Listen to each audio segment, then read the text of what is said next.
indicated on the D20MX terminal block.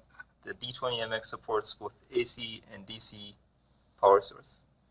So if you are connecting a DC power supply, you connect your positive terminal to the red terminal. Okay.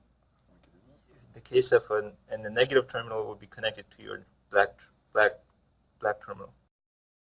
The cables at the power supply are DC North America standard. So we've got the red for live, the black for neutral, and the green for ground. In order to understand the power input, we need to check the label on the power supply for input.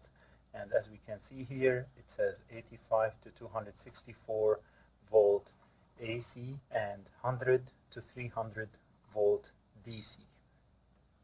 Okay, so we're going to take our basically power cable, which has been terminated, D20. To do that, the first thing is we have to remove the plexiglass protection. It's basically 2 screws. So we remove one of the screws, we remove another screw, and then the plexiglass comes off. Okay, and the next thing is we have to remove the metal protection here, holder of the plexiglass. To do that,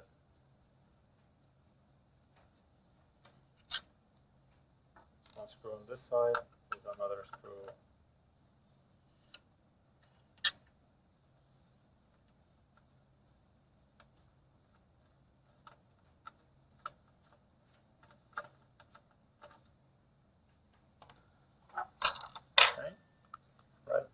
The next step is to connect the power cord to these terminal blocks. So you've got the black, the white, and the green. And the way it works is the black will connect to the red terminal block, the white will connect to the black terminal block, and the green will connect to the green.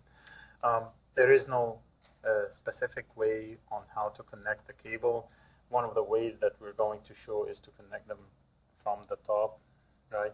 So to do that, we loosen those screws a little bit.